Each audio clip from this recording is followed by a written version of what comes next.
Live from Houston, Texas. Hey John, it's Acrylic Painting Monday. Hey, welcome everybody. On our show, we teach you how to paint in acrylics. We don't teach you one style of painting. Last week we did palette knife of, some flowers. And today we're doing birds. Maybe another week we'll do boats. But what we're teaching you is everything you need to know to paint acrylics, whether you're doing a cute little kind of stylized fantasy bird like this or a very serious, almost photorealistic painting. The principles are all the same. Like, for instance, like these cattails here, you'll notice that the shading on those cattails, okay? Now, maybe even if you were doing photorealistic cattails, you'd have more detail, but if you didn't have the shading, if you didn't know to do the shading, wouldn't matter what else you did. So these are the kinds of things that, we're going to go over and talk about how all these things, all these techniques apply to any kind of painting you're doing. And when we do a bird like this, because they're very rare, probably no one's ever seen one in the wild. So if your bird's a little different than mine, then it would be okay because no one would know, right? And sometimes when you have a little creature like that you paint, you take the pressure off because everybody knows what a horse looks like, and if your horse doesn't exactly look like the horses other people remember, then you feel bad. But you're never going to feel bad painting, because whatever you paint, it's your bird, right? And maybe it's his cousin. So again, we're not counterfeiting money here. We're just going to show you techniques about how to do this style of painting, what you need to know to make things look round and three-dimensional. And you're going to get this easily. And then we also have the companion piece for that that's be available tomorrow as a purchasable download, or if you're a Red or Purple Academy member, that comes with your membership. But why would you want, because there's no tutorial with this guy, so why would you want to do that? Well, because when you learn how to paint this guy, get this one and see because the principles, even though the colors may change a little bit, this is a different blue than that one, the techniques are the same, and that really challenges you on what did you learn? Did you learn from us enough to do this on your own? And that's, we've seen when people do to take care and get the challenge references, their artwork really expands. I mean, you can't believe it. And people get so much better when they do that because it cements the idea in your mind. And also I want to show you, this is the traceable. Now you'll notice that I didn't trace all the little feathers up in here. Just generally the shape of the bird. I didn't put the cattails. And what I have is just basically the water lily, the log, and a couple lily pads. And then I'm going to go ahead first and do the background. But before we get into all that, let me put that away. The traceables are also available at Ginger Cook On Demand. And we'll talk about that. They'll be available tomorrow. Okay? So let me just look up and, again, welcome you all to our channel.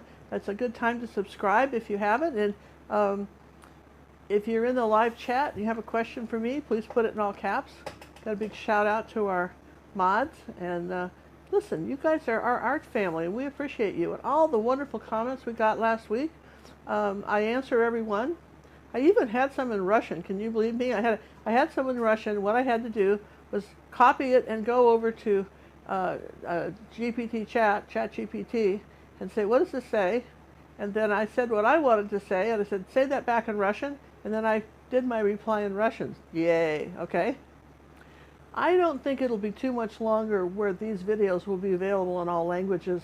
Right now, we don't have a way to do that, but I give it a year, and I bet the technology will be affordable. How's that?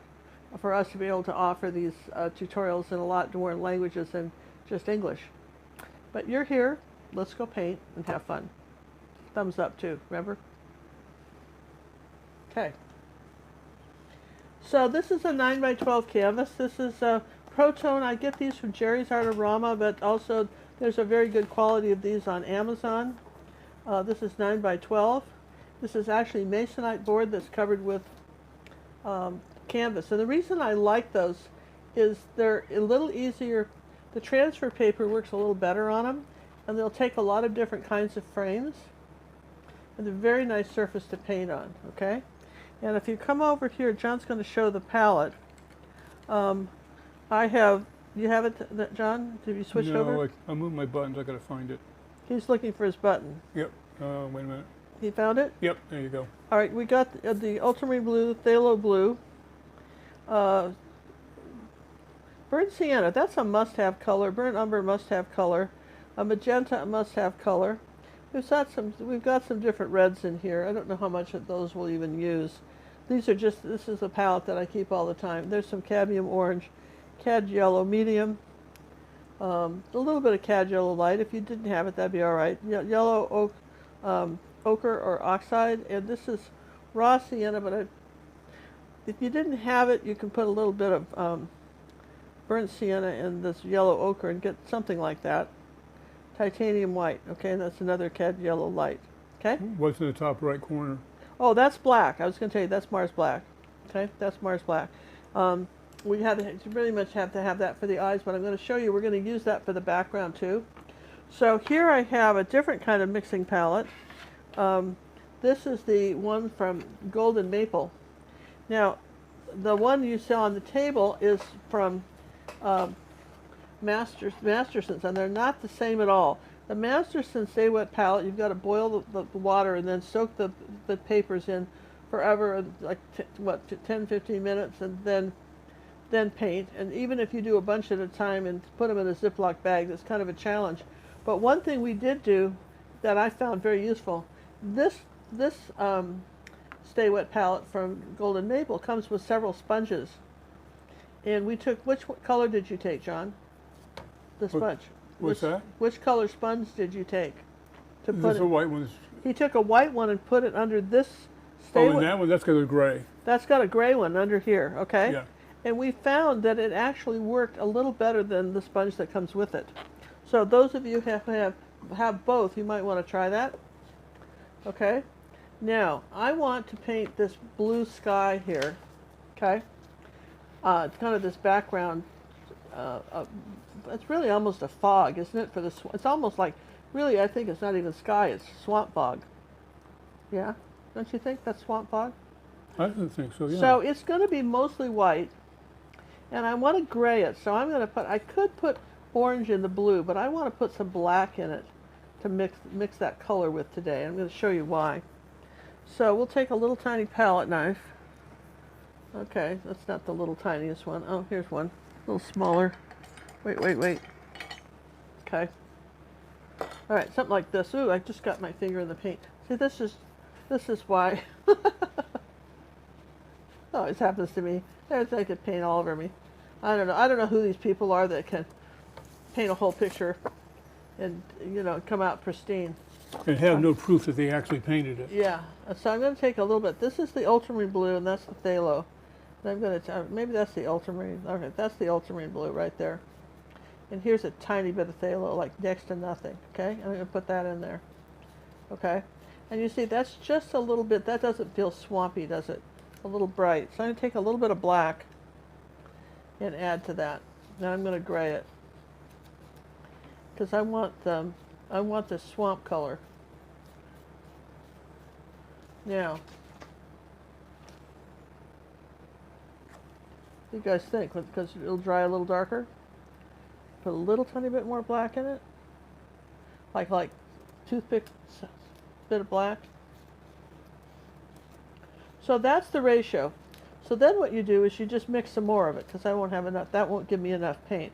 So now that I know what I need, now that I know how much paint I'm going to need to make this color, okay?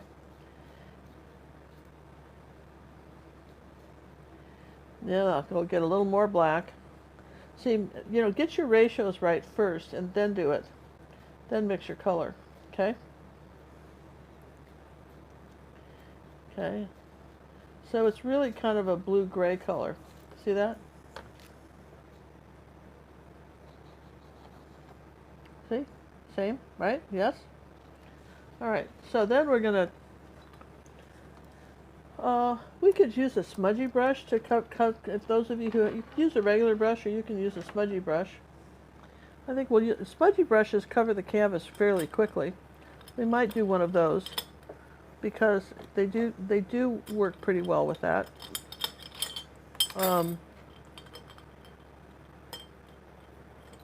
Here's a nice big one. All right, so I'm not going to wet it. I'm just going to get a little of this paint and try it.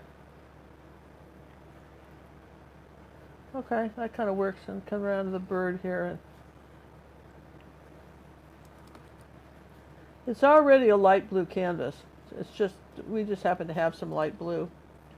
So the base doesn't really matter. You want this color on top. You can start with the blue, but it doesn't really matter. So I'm going to sit there and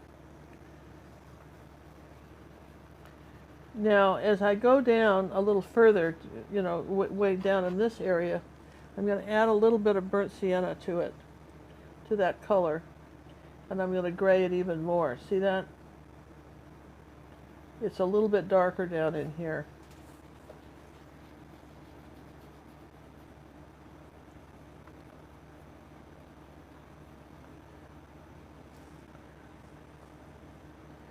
It's actually pretty dark. I'm going to take a little bit of the burnt sienna. It's pretty dark down in here.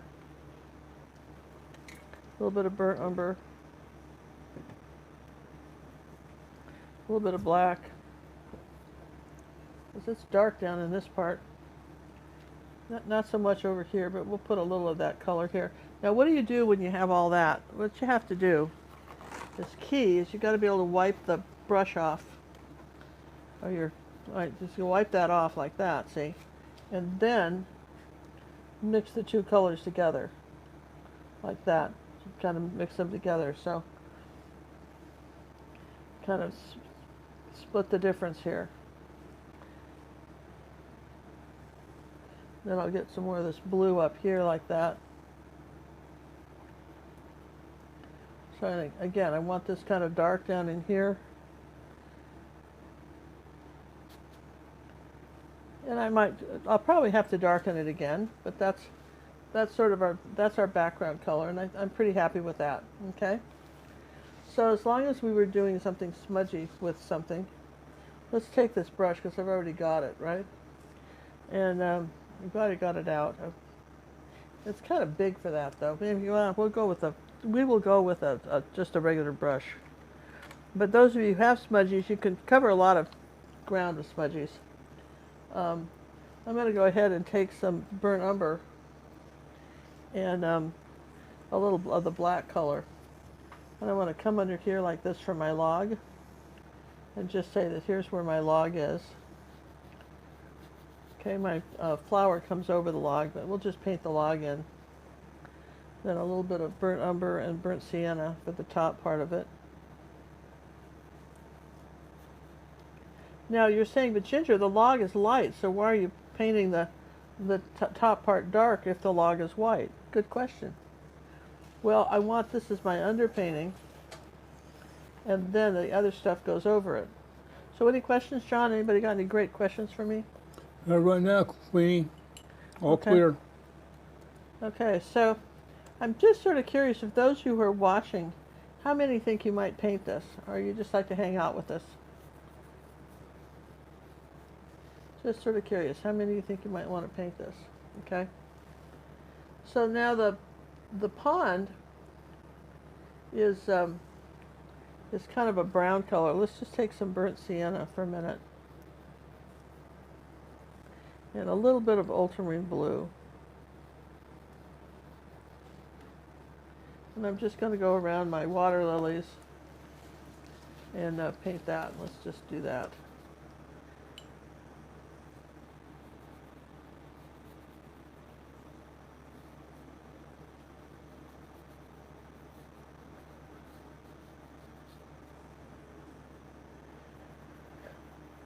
Somebody asked in a, you know, what was the, if I didn't have a painting in my room of a unicorn, what did I have? Okay.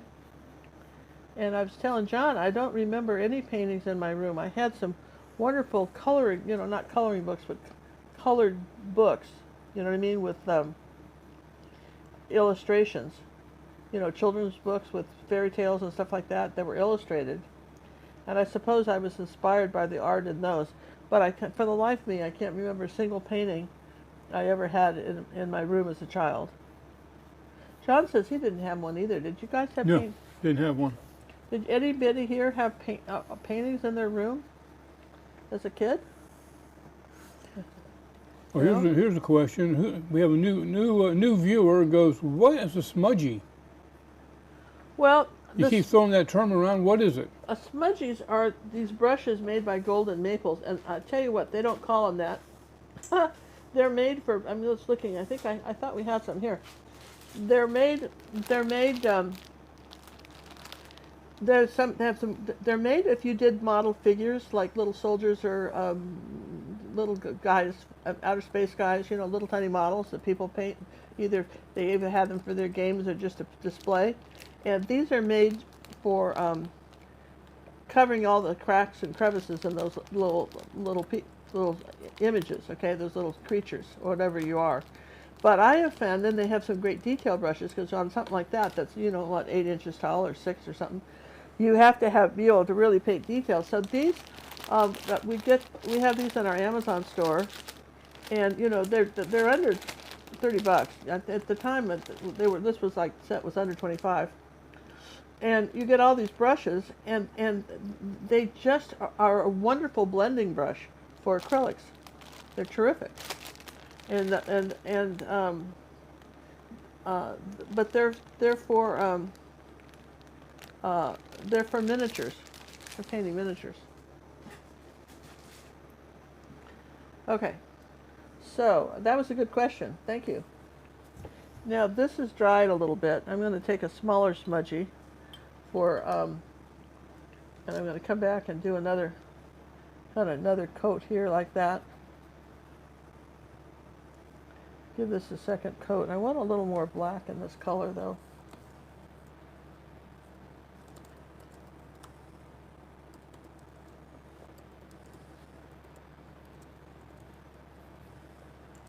Sometimes it doesn't, you know, it can be good to put in a couple coats. And you'll notice how this paint stayed nice and wet. And it dries darker. Look how much darker it dries when you do this. Acrylics dry darker, so sometimes you swear you had the right color, and then you go to paint something and you didn't have it, okay? You can see I usually don't use water with smudgies, but if I've had to put them in the water to clean, of course you can do that. They just, so that's sort of the background on this, all right? And I'll just wipe that off, and I'm going to do something very dark here. I'm going to take some black and a little bit of burnt umber and come around here like this, because this is dried, okay? So this is dark. Now as I come up toward the mist, okay, coming up here, I might take a little burnt sienna and yellow ochre, barely touch it, barely touching this. And this is my next layer, and I'm barely touching that, and I'm just suggesting that creeps up into here like that. Okay? And then I'll do the same thing on this side. I'll do a darker color here. Then I'll take a little yellow ochre. A little bit of burnt sienna, or burnt umber rather. Yeah, I found smudgies a few years ago, maybe 2 or 3. And I wrote the company and I said, these are the best ever. Now I'm going to put a little water on that because this paint's dried out a little bit.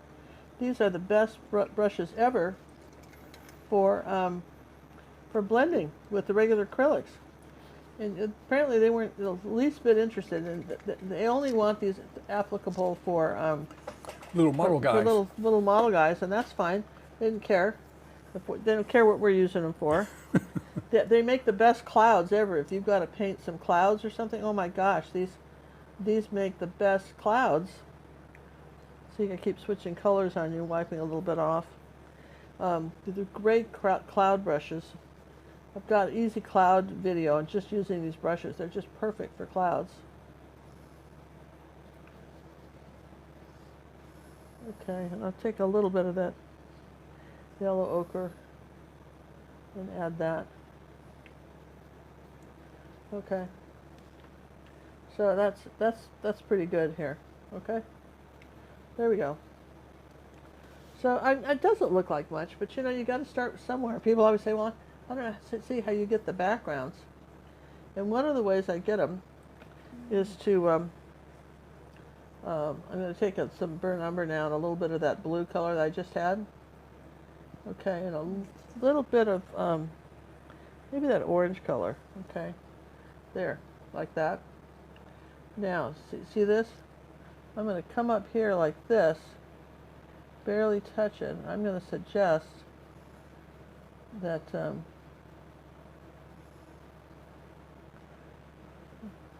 there's some cattails. There's hardly any paint on the brush, and I'm barely touching it.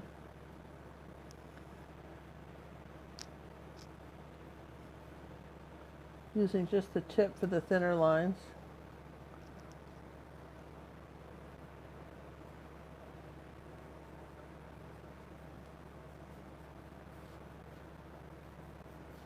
Just barely touching that. Okay. I like to do the backgrounds first, if I can. So then you can take one of these. My other favorite brush is the Bristol-Ons by Silver Brush Company. And again, you can wet those and do the same thing. You can sit there like this and just suggest some of these cattails like that. These angle brushes are very thin, and so you can sort of make an interesting background like that, okay? And then of course we've got the one here, and let's just draw that in for you. We've got the two big cattails right here. We might as well paint those in. Let's see if I can find a piece of chalk. Now, if you look at because I'm going to freehand these in. You see where the eyes are right here? This is where this starts, right here with the level with the eye right there. So that one starts right here. And it goes up and around like that. Kind of leans in a little bit. And this one kind of leans out, but you know, we can do it. I have a little space here I can put him. This little chalk isn't drawing very well, but I'll use the Posca pen. Here, let me just move this out of the way. We don't need that lid anymore. So, again, it starts up a little bit, but the eye here, one way you can do is put a dot there, okay? So you know that one's up here. And then figure out what, like that, and then just round that off like that. A little tube thing, and okay, and then that stem is kind of coming down there like this. And I'll just draw this one for you in like that. And just okay, so those are our cattails. And again, what you want to do with those, and if you're using a smudgy and it's been in water, then just really wipe it off, okay? These are great, these would be great smudgy ones. I'm going to take a little bit of the red paint, a little bit of the burnt umber, and a little bit of, say, Naphtha Crimson. Okay, and I'm going to pounce this on here in that shape, because cattails are fuzzy.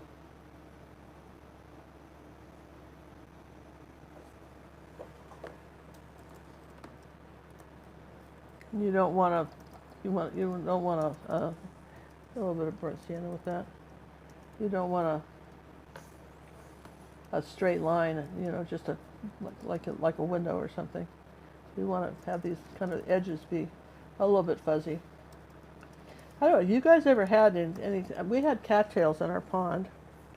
When we moved to California, we built a pond, and the cattails just came. I don't know where they came from, right? They come from cats. They just showed up, okay? they blew in from the wind. And I was delighted. That was such a pond thing. And my daughter was around, just in first grade. Got a little bit of yellow ochre here now. Just tap that on the edge. Okay. I'll take a little bit of yellow and yellow ochre. Just tap another layer, light layer here. Anyway, so I was just horrified because she and her friend had gone down. They had just come back from school, and we had like 4 acres, and they were picking my cattails, and I was just so upset, having no idea that these things are insidious, and once you get them, you will never get rid of them. You know, once you have them, you're an owner. You know, you are definitely an owner of cattails. I want to bring this down a little bit. All right, so those are our 2 cattail fuzzies, and we can always add a little bit more, but that's that. That's a good thing to do with the smudgy brush. And then you can go back to your angle brush, okay? I'm going to take a little bit of burnt sienna and a little bit of yellow ochre, just those 2 colors, and I'm going to come up here like this. And I'll just put that in there. I'll put that first, okay? Here we go. Okay, here's the stems. Now I'm going to do a dark stem next to them. Now if you have trouble with this, you can kind of turn it on your side. You don't have to, sometimes people have trouble, you know, getting straight lines very far, but then you can just come up here like the, you know, follow that along. And do something like that. Maybe I don't want it that dark, so let's take a little bit of burnt umber with that.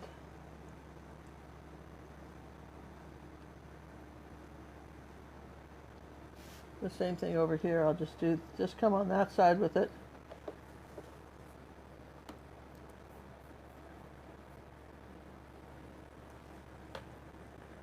There's a little bit of the little top piece. Or you could use a smaller brush too. You don't have to use one that big. Okay, so now here you've got some extra paint. You don't want it, so rinse and just erase. Okay, so now we've got just some yellow ochre here. We're going to put a little bit more water on this brush. Here you go. And we'll put some cattails here.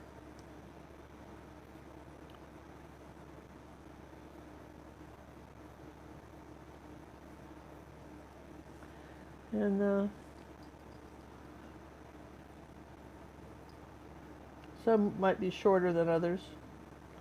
And maybe you've got some that are different color, maybe a little darker.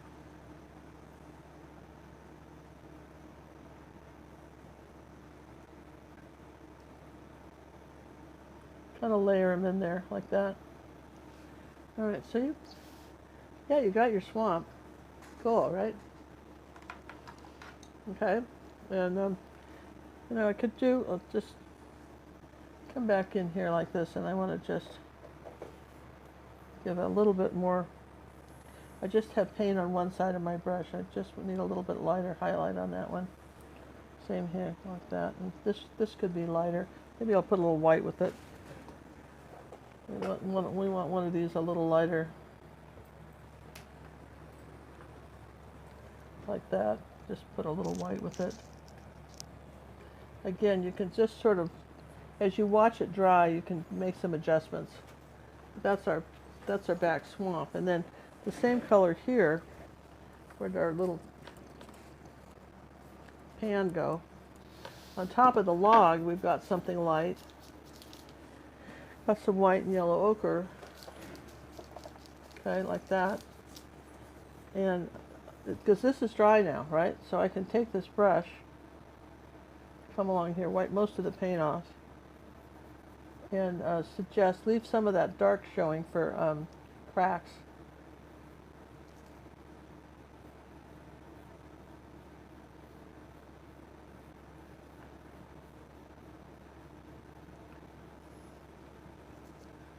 It's very nice and light over here.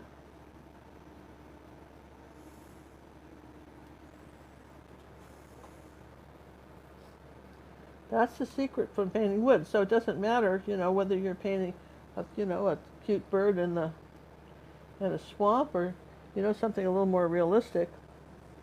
So a little bit of burnt sienna, a little bit of lighter color here. It's the same deal. You wouldn't paint it differently. I mean, maybe you'd add more detail or something, but that would be generally what you'd be painting.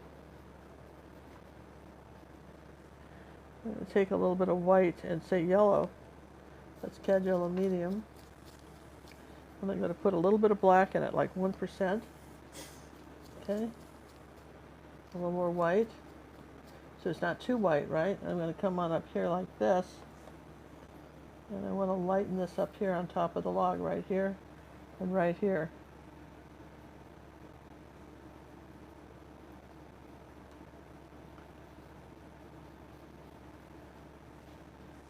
And then we've got a little bit of gray, so we can put a little bit more black in that and some white. Make this sort of gray color. Come along here like that.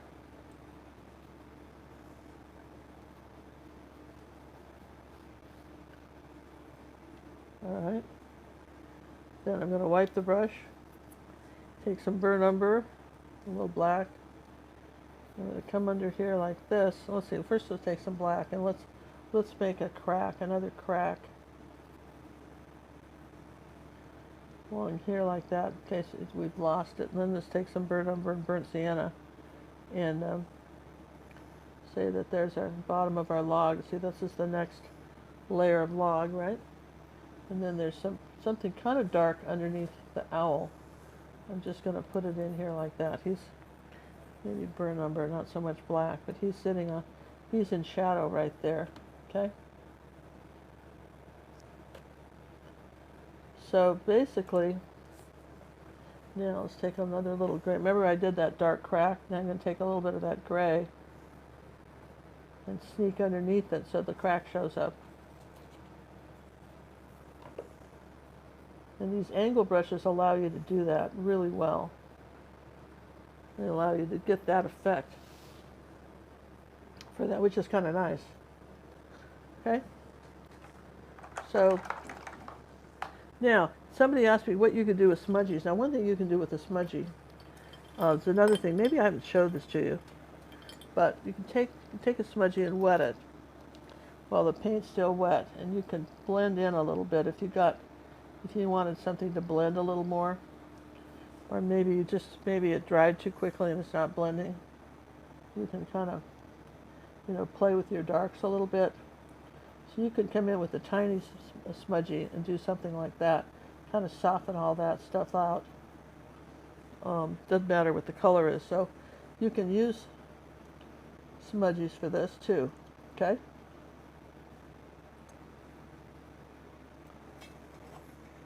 So that's kind of a cute way to paint the log.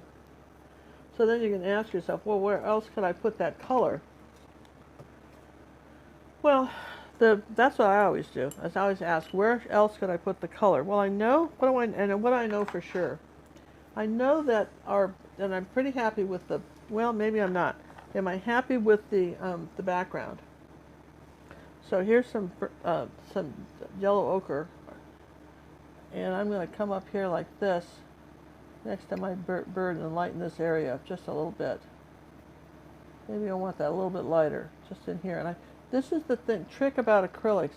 You can layer them, okay? You can absolutely layer them, and which is really nice. You can layer your acrylics, okay? And also, I'm seeing now. And I don't see any burnt sienna. Here, I'm going to put some more burnt sienna out somewhere. Here. I think this cattail looks like somebody ate it. Huh. So I'm going to come around here like this, and just using a little yellow one, a little smaller one, kind of round the top off on that.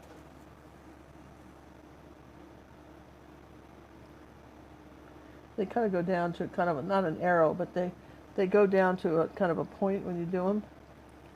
And take a little bit of, lighten this up here, because this one's dry now, see?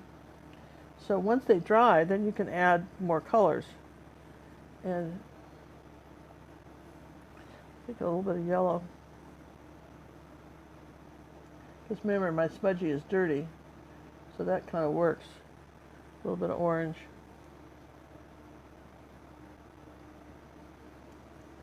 A little bit of orange. All right, so that's you're not stuck with anything. So I could take this smudgy. It's kind of small, but I could take this smudgy, maybe a little burnt sienna, a little bit of umber, and I might just want to do an underpainting of this bird. Okay, and I know this seems so haphazard when we do it like this, and you're going, honestly, this has got to be so haphazard looking when I'm doing stuff like this. And I'll take a little bit of the burnt umber, because I'm doing my underpainting for the bird, because obviously I don't need an underpainting that's blue, okay? So taking a little bit of the burnt umber, which is a little darker. Okay? And then I'm going to take maybe some of that orange color and burnt sienna.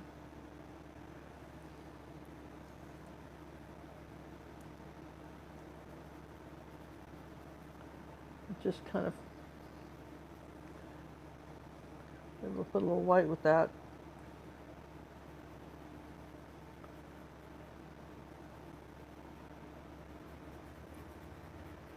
So he's darker on the outside, because we're trying to make him kind of round. We're making him round, right? Everybody's with me on that, right? It's darker down here, and then he'll be yellow in the middle here. He'll be a light yellow, but we have to have something on here, some feathers underneath, so that will be our darker color.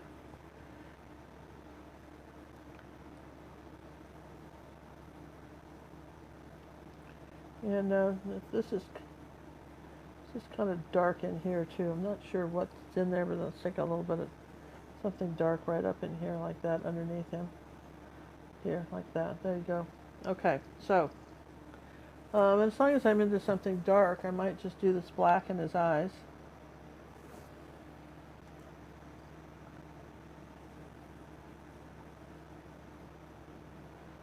You can always go darker with the color. It's hard when you've had dark on a brush to go lighter. I don't care if it's a smudgy or regular brush, but once you've got one, you can always get a darker value going. Okay. Okay. So now, want something dark down in here. Okay. So let's put him in water. Now, a lot of times we dry for this, okay? And if you like this type of tutorial, we have some birds on a laundry line. This is what we did. I think it was either last Christmas or another Christmas. Same style of bird, it was just on a holly branch for Christmas. So these style of birds are really fun. Everybody had a good time with that. That's on YouTube, so you might like painting that.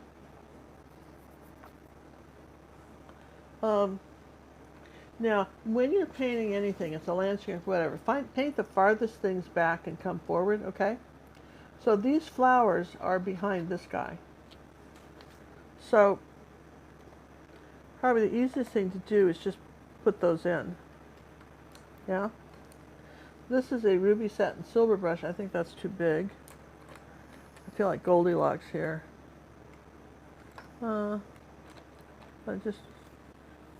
This is one of the golden maples. And I'm just going to take some white paint, and you'll notice that this, you see right up here, okay? Right about here, there's this little, almost like a columbine flower.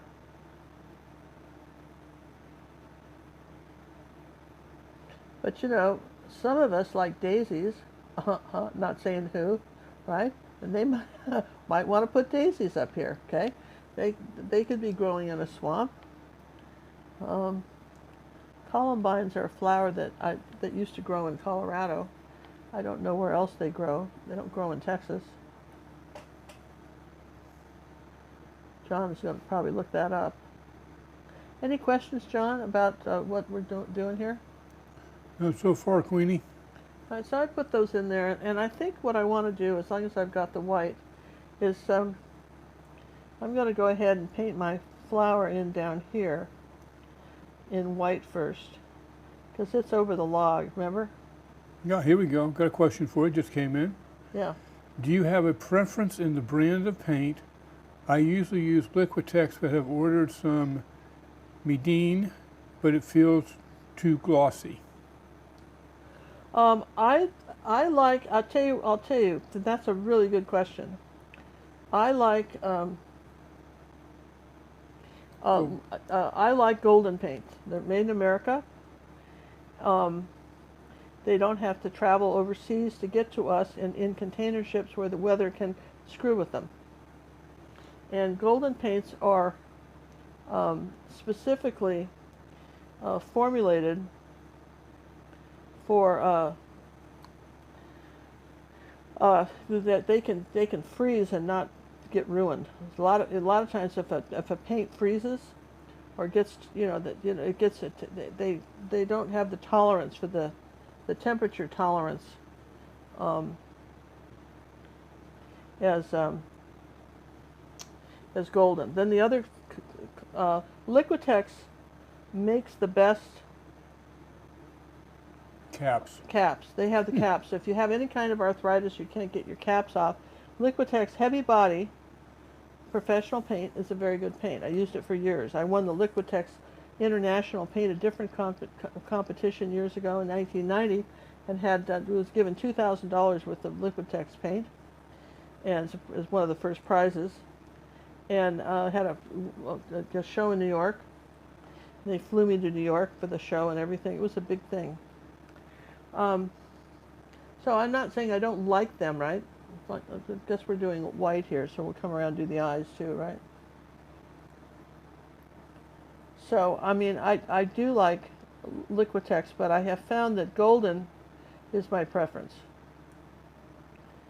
There's a Japanese company called Holbein that is nice. I don't like their white for me. Because I don't think it travels well. And I don't like it when the acrylic separates. My experience has been that the acrylics with the mediums kind of separates on the white, doesn't on the other colors. But I think they're a wonderful paint, an absolutely wonderful paint. I guess I'm going to do all of this white because we have to have a gold over it anyway. So let's just fill us all in white. Then we'll add the stuff. Okay. So and that's for the years. When I first started painting on YouTube, I was using a paint called Matisse, and it comes from Australia. And Jerry's Autorama used to carry that. Okay. And so they would sell it in America. They gave him a really good deal on it, and they would sell it cheaper in America than the people in Australia could buy it for.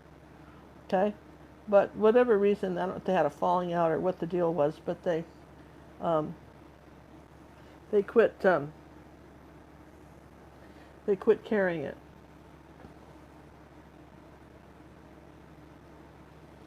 So that's kind of sad, but the way it was, right? All right, so see how I was trying to see where else I needed the white.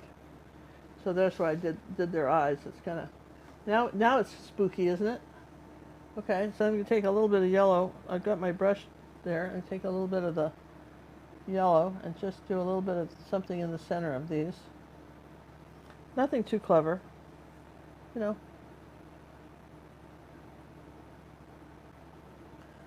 What about deco art? I live close to the factory. I'm not familiar with it. You know, a lot of art that comes in fluid forms. You know, it's more fluid, like this stuff, like this. It's very fluid, and it's really it's very nice for detail. But it's not you know, I prefer professional acrylic paints. But you know, listen, if you can. You know, you can get it for practically nothing, and why wouldn't you, right? All right, I'm going to take a little bit of the orange color. I'm going to just do the nose in as long as I'm doing it. Then I'll take some burnt umber come on the outside of his nose and give him a little shadow, like that.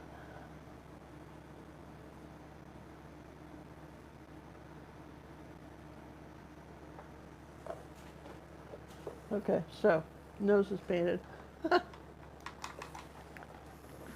So these, you know, you get, you know, I mean, for years, I mean, you know, when I got Matisse at a good price, Matisse has some of the most beautiful reds ever. They're expensive too, man. They can have a tube of red for $40, and that was way back in what, 12 years ago.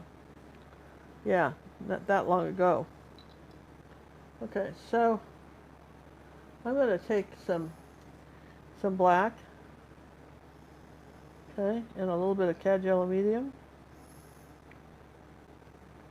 a little bit more yellow. See that?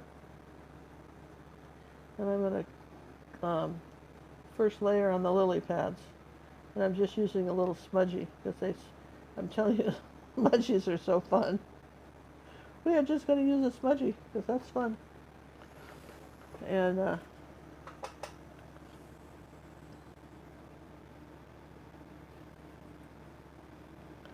incidentally, lily pads are not circles, and when you're looking at them, they're ovals. They're ovals or half rounds, but they're not circular.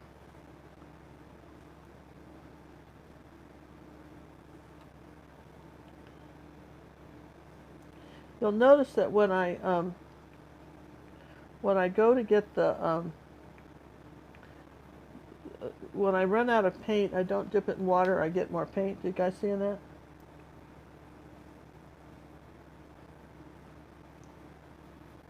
I just make little circles and then smudge it all around.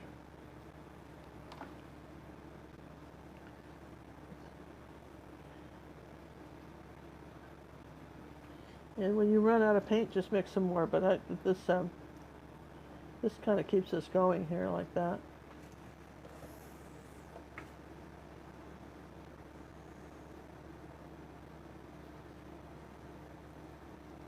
So that's the first layer, okay?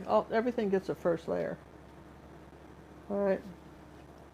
Now, look how fast that's drying. How nice is that? So let's see. I guess we could do a little bit more with our this guy here. So we could put a little bit of. We can go out a little bit with this now. We want to put the dark underneath, so this is layer 2.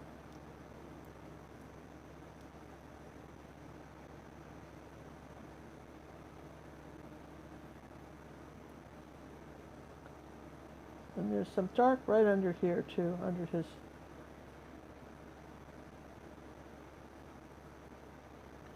The thing that makes these guys cute is they're fat. You don't want to lose the cute fatness of them. They really need to be fat to be cute. Okay. So now you can go back with a brush. Here's a smaller like Bristol one, the 3/8 one, right? And again, I'll take some burnt umber, and I'm going to just say there's some fur. And then we're kind of coming around. Let's put a little bit of yellow ochre in that. And we're kind of, kind of coming around, kind of overlapping that, right?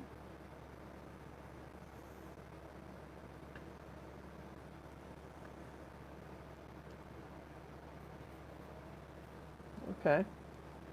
And then we can come up here to maybe some of that cadmium orange color and mix with that.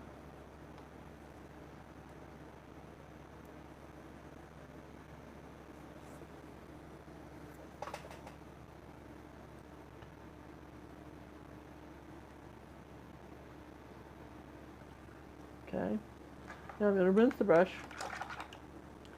and I want some, like, just maybe some yellow ochre with cad yellow medium in it.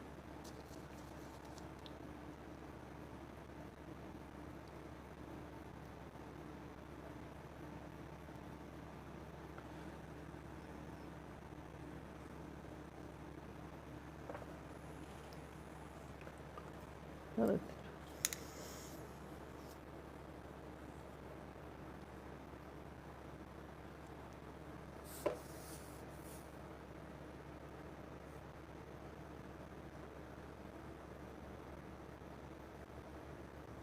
Okay, so that's, he needs some more light on his tummy, but that's a good start. We've got to let that dry.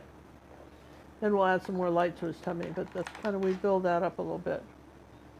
Now I've got some of that orange color. I want a little bit more on this cattail. I'm going to keep playing with that here. There, okay. All right, so now we're going to do some blue. Now I want you to look at this. You see how this is the deepest blue, this color right here, and then the light comes over it? So let's mix that color. Let's take some phthalo blue, or phthalo blue and white. Okay? And that's a pretty bright, strong color, isn't it? I think that's very close. So I'm going to say I want this bird painted that color. Just phthalo blue and white. That's the base coat for all the fuzzy fur. So you want to paint the color underneath the color. And I don't care if you're doing a funny little dog, somebody's pet, or if you're doing a bird like this, or you know, kind of a cartoon character. You start with the darkest colors and then layer over the light ones. Okay?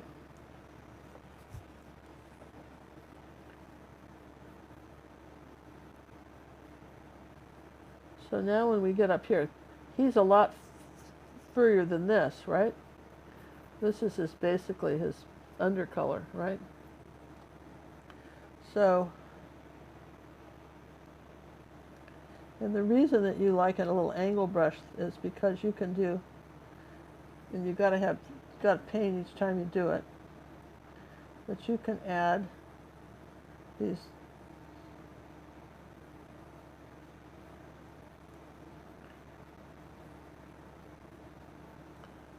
little first furs.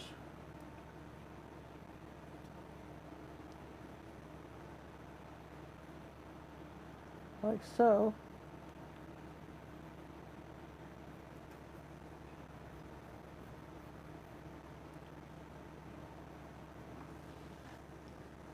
You know, he's nowhere near done, but a lot of times people understand the steps that you do to do this. So I'm going to say there's a tail here, coming over here like that.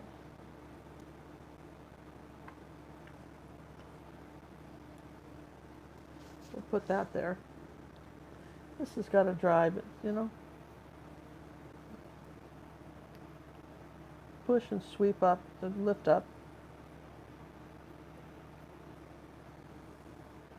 Okay.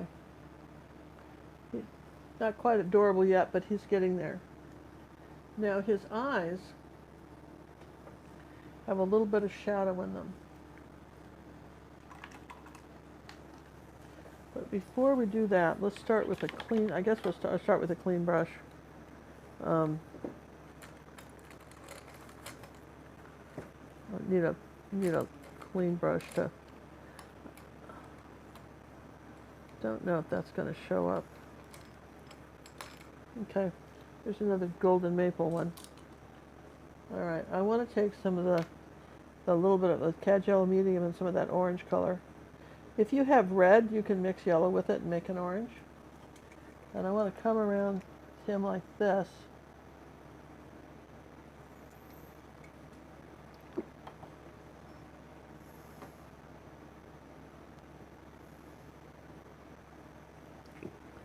And get new paint for each eye.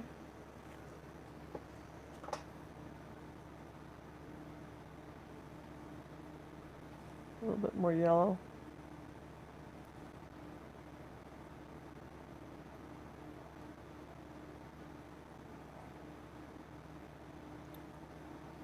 Okay.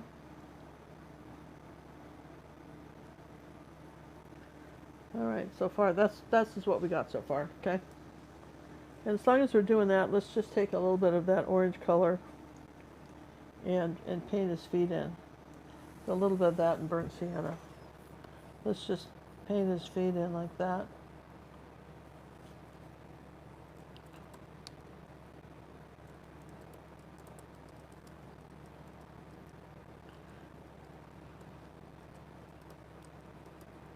It's like the letter M, really. And we'll take something dark in between them. Put a little water on the brush so something moves. Then kind of roll your brush. You know that about that trick? Kind of roll your brush.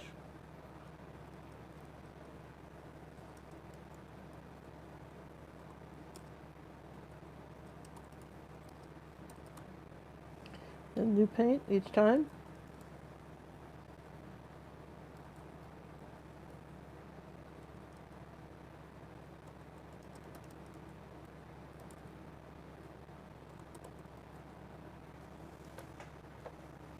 You know, that's first layer, but that, you know, it's a start, right? Let's try it again. What is your favorite size angle brush? 3/8. 3/8. A little bit of that up here too. See that? A little bit of 3/8 that. is the number one go-to. Yeah, I grab that all the time. Okay. Now, this had a little bit of this. You know, remember I told you that we kind of layer acrylics? So I'm going to put some of this under here on my log.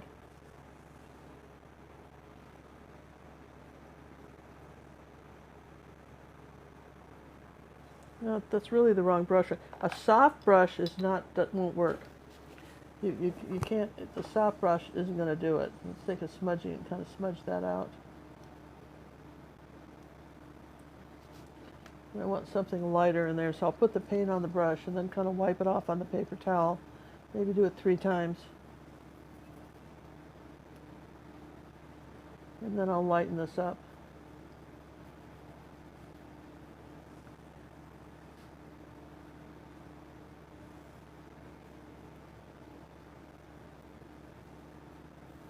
Okay, so that's kind of one of my tricks for doing stuff like this. Is, you know, got to kind of layer it, right? Okay, so now, is this dry? Yeah, a little bit. So yeah, the angle brush, you can use like a, I'm not even going to use a fur brush on these. You could use one. You know, and they're nice. They're called grainers, and they're kind of nice.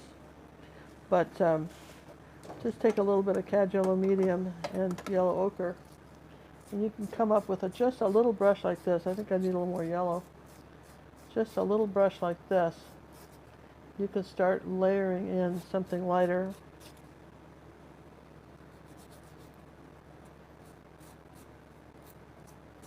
Put a little white with that.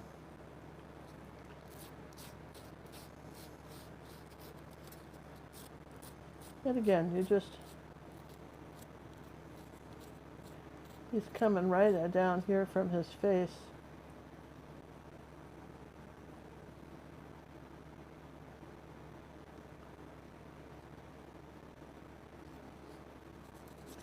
And you just make your little furries.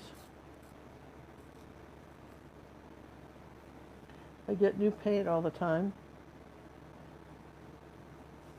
That's the trick. Is to get, you know, to try to keep the paint, you know, people just keep going for the water, and I don't want you to go for the water. You can wet the brush and then roll it out or something if you need to do that, but you come back with a little of the brown color in here like that. But you can layer. You can come back up here with a little of the brown.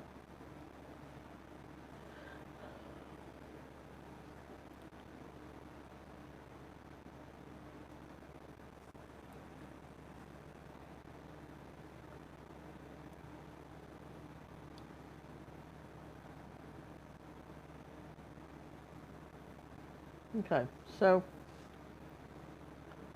he's kind of cute. Now the eyes are what make anything. If you don't get the eyes, then the whole project's pointless. And I don't care if you're painting somebody's pet, professionally painting their dog or their cat, get the eyes. So we're going to put a little bit of gray in these eyes, like that. And it's a little bit of white and black, and I think there was a little yellow on my brush. Okay. We're going to shade these guys. Would a grainer be a good choice for the feathers? I'll show you what a grainer will look like. We'll try a grainer or two and let you guys see. Because you have them, and you know, they're dark. It's darker up here. Now here's what's happened here. The top of this eye is very dark.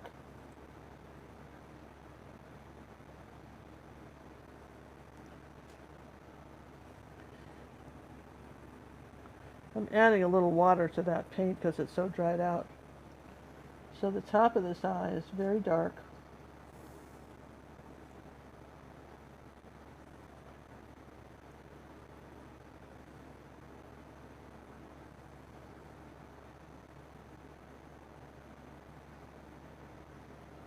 This brush is kind of soft for this.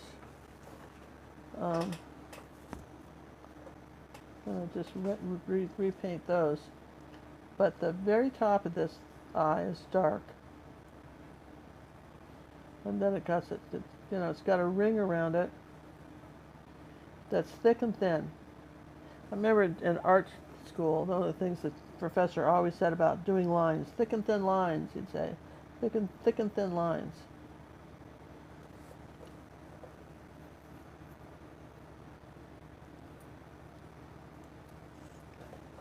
Let's see.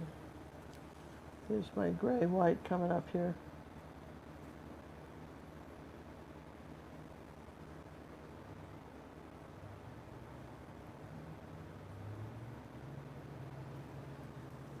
Okay.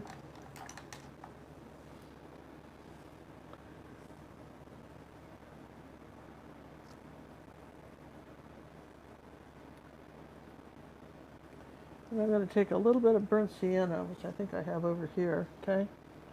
I'm going to darken this upper part of the orange. Just the very upper part of this. I want darker, that orange color. I don't want any white in it.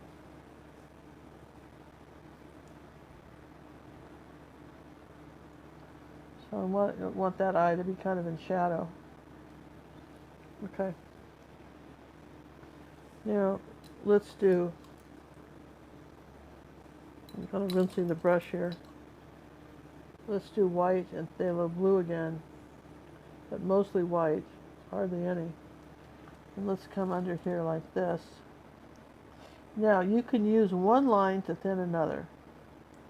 If you didn't get that, just that perfect black line,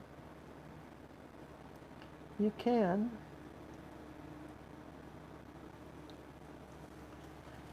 use your brush to make it lighter. No, thin it out.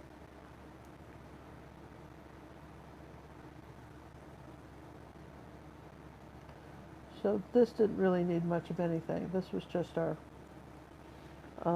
the lightest color right there, okay? And then I've got to go back over take my black and come back over the eye here because we lost the black part of it.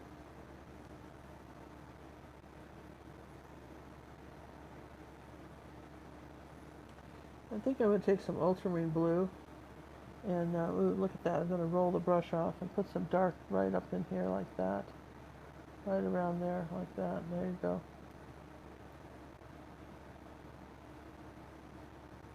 Okay.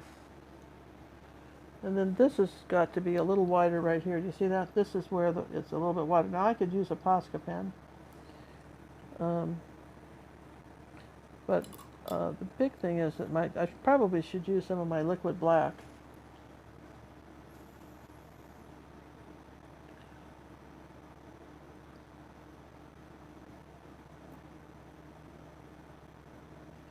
Okay, so I'm pretty happy with those eyes.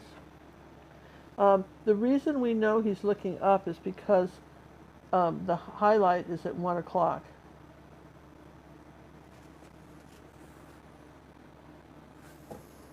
That's why we know he's looking up.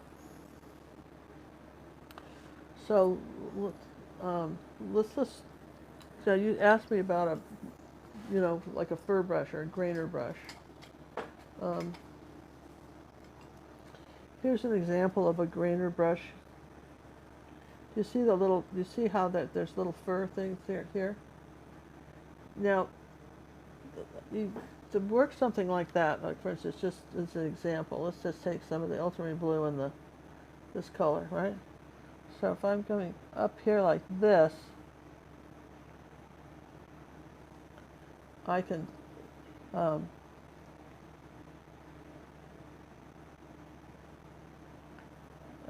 do that.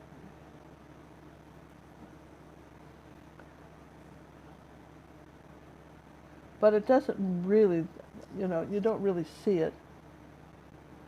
Because when you come out this way, you have to kind of, when you come out this way, you have to kind of spin it on the side anyway.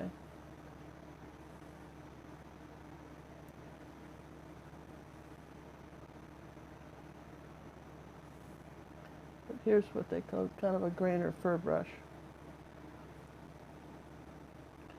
Now I want something very light under these eyes.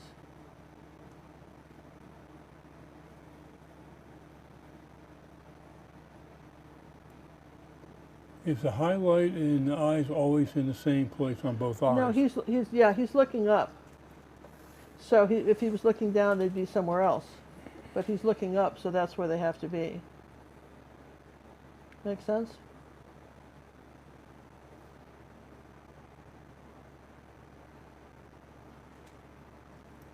I'll have to go over that with a Posca pen. Okay, I want something a little, still I want something a little darker in here like that. So that's one type of fur brush. Okay. And if I rinse that, I just rinse that out. Now, I found some fur brushes on just a few weeks ago, and these are, I found them on Amazon, called Puumuu, Pumus. A strange name and you got like 6 different ones. You got some, you're doing big animals, you got stuff like this, right? So they're kind of fun.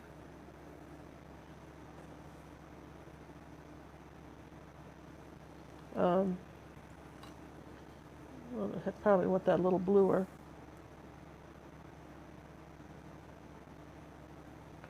And yeah, I think these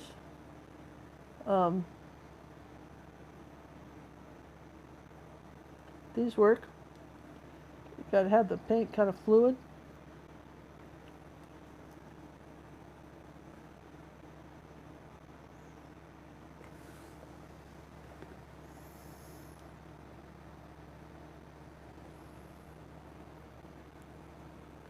And then there was some darker color, like under here, like this.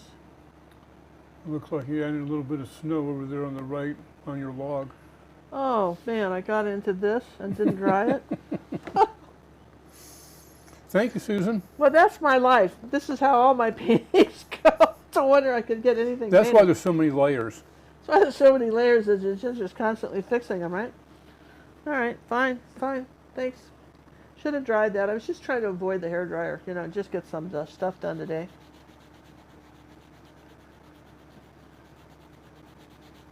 So these have dried too long. Susan, you were too late in telling me. So we'll just paint over those. That's no big deal. No big deal. I don't care. But it would have been nice to have that not happen. But, you see what I mean? How you can do something like this. Looks like you're doing a good job. It is.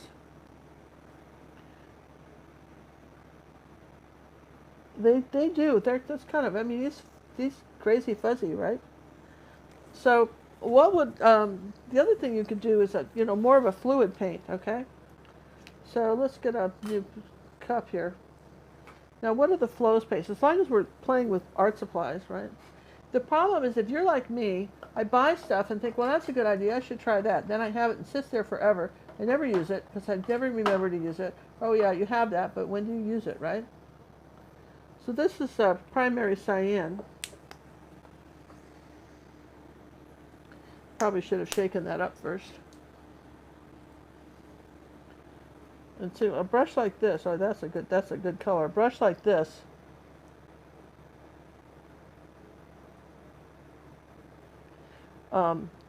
when you paint it into, into a flow paint like this,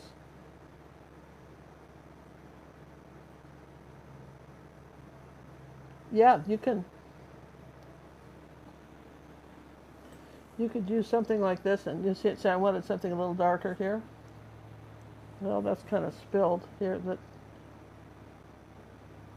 I don't want you to panic if stuff doesn't work, but I'm just saying that yeah, you could use stuff like this. But it probably, so a brush like this is good, and here's some flows, different flow colors. Flow white is always a good color to have. These are these liquid whites. Let me put that in the thing. You just want to shake those up. And then you could add just a little bit of blue to it. But see, there's a little BB or something inside, right? So you want to add something like that to it. And then, okay, now let me just, now in all fairness, you could use like a dagger brush. There's a lot of ways to paint something, and everybody's, I know you don't have to buy out every art supply there is. This is a dagger brush, okay? And I'm going to put a little bit of the blue in it, so it's just slightly light blue, right?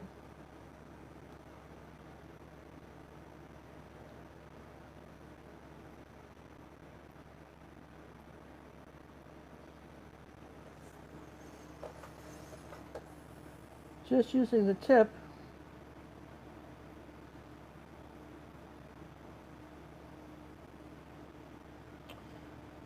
Ginger, when you make your reference photos, do you have an actual photo to work from, or are you just entering suggestions to AI? Depends on what we're doing. Depends what I'm doing. Some of my most successful reference photos are things I've misspelled. It didn't know what I wanted, so it came up with something. I'm going, oh, that's cool. Just because I type and spell badly. And John just laughs. He says, what were you trying to get? I don't know, but this is nice, don't you think? If she has an advantage where I type correctly, I only get what I ask for. Yeah, but here, now look, see.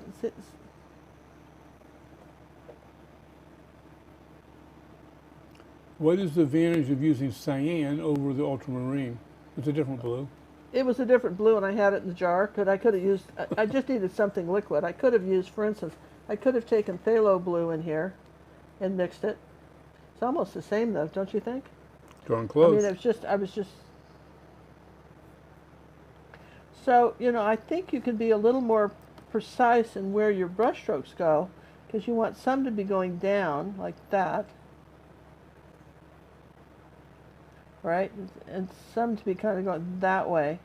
So when you're using kind of a small brush or something like this, you've got a little bit more, I think, leeway in what you're painting. And you push harder, it gets fatter, and if you put, and then it kind of goes kind of a little bit more wider to the middle. I kind of just swirl it around, right? But again, you want to have it where it's a very light touch.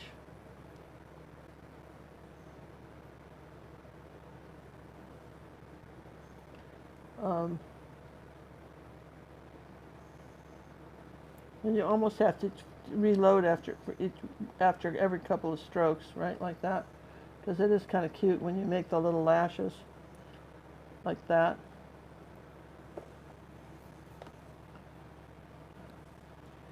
You just notice I'm reloading each time. But suppose you didn't have that brush. Okay, Ginger, that's fine. It's all well for you to do it. I don't even know that brush. So now what I'm going to do? Well, all right, so here's a very, very thin, small, This is this kind of brush. Don't you love it? This is oh gosh, I'm trying to think what this is. Help me out, John. These are for tree branches and stuff. A liner brush? Liner brush. Okay. Man, now, I was trying to think of a fancy word you were going for. And all right, now look, I can do something like this, but these are really not designed for short.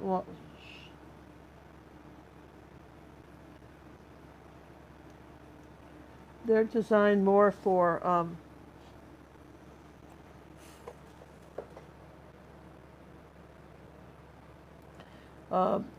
trees and stuff. But you know, you can use something like that. That cyan color was kind of pretty, just out of curiosity. And I think probably you're right about the ultramarine blue. That, you know, the difference between, if you use, like, for instance, you know, out of the, you know, the thicker tubes, then you've got a, well, I think phthalo maybe.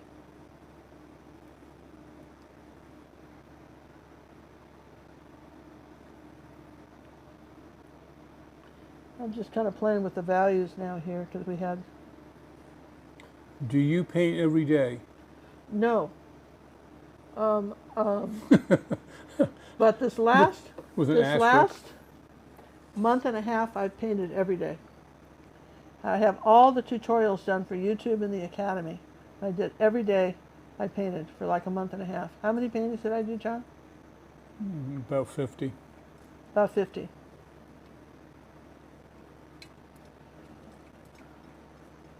Okay. So now I'm just gonna. So you can use. Is the birthday cruise filling up? Yes, we have some birthday. We still have room. Our birthday cruise, for those of you, we've invited all our YouTube fans, all our Academy friends. I invited a few relatives if they wanted to come. I haven't heard back from any of my relatives, but a few close friends. And basically, it is not a painting cruise. It is just, I'm celebrating my 80th birthday next year in February. And it's coming out of Galveston, Texas. An inside room per person is, the prices are locked in for a little bit longer at like $720 a person, which is pretty cheap if you've got someone else to go with. And that includes all your food and all that stuff. And we're doing it, we have to do it as a group so we can get like a meeting room and get together a couple of times. And besides just in places on the ship, I want to be able to get together with you guys and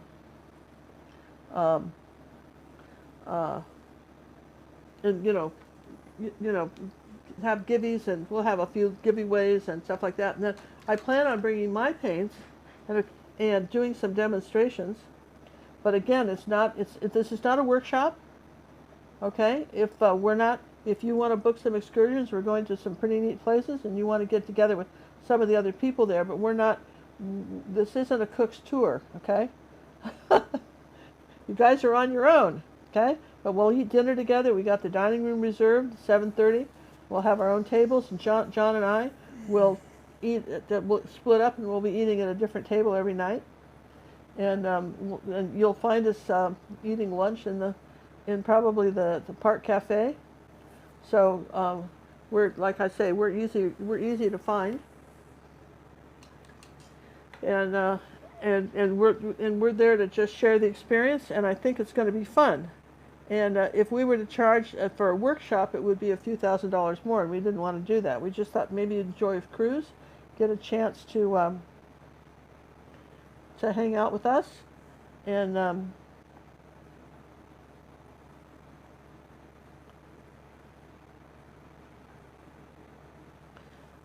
have fun.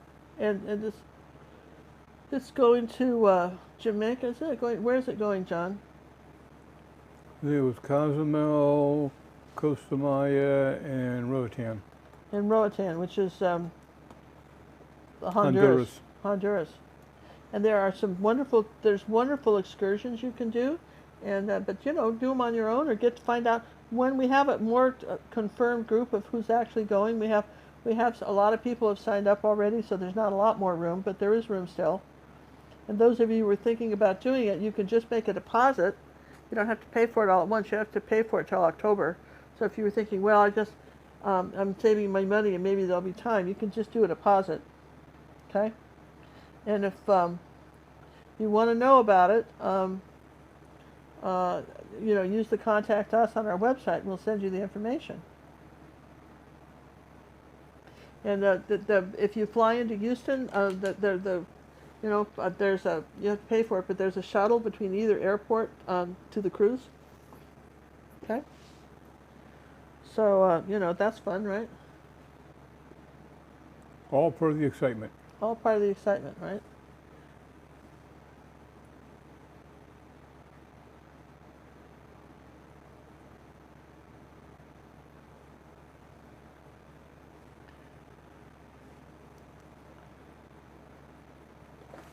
Put that a little bit darker there, okay? So you see he's kind of frazzled looking. Isn't he fun? Now I will dry that and then I'll use my Posca pen on it and really straighten up those lines, which are sadly could be better. Put a little blue in there. You also need to show the paintings for this quarter. Oh yeah, let me show you those. But I'd rather have your hands clean. Oh. Because they've been varnished. Oh yeah, look at that.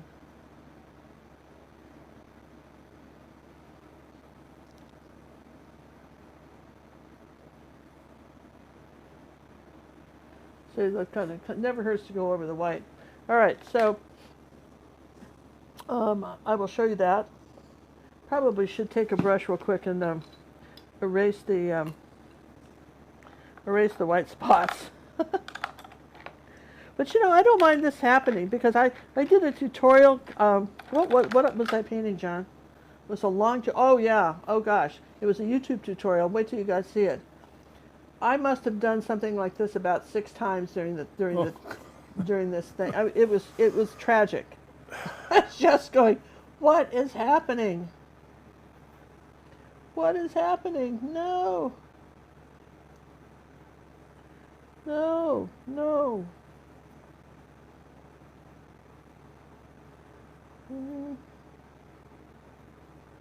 Gotta paint over that.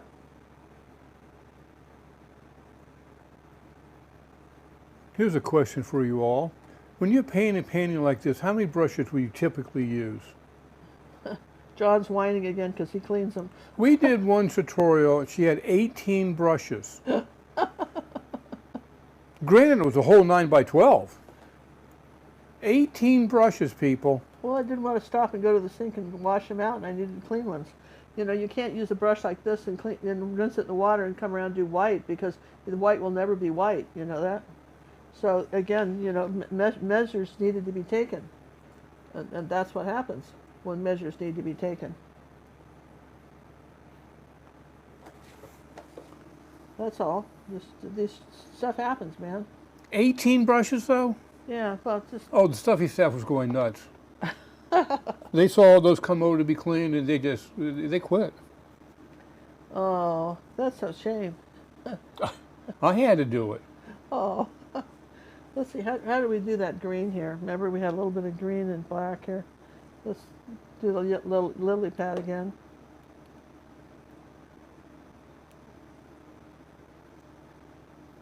That's my favorite size brush, this 3/8 inch brush. Okay, so I'm going to put this up here for a minute and pull that up, get these out of the way. I think my hands are pretty clean.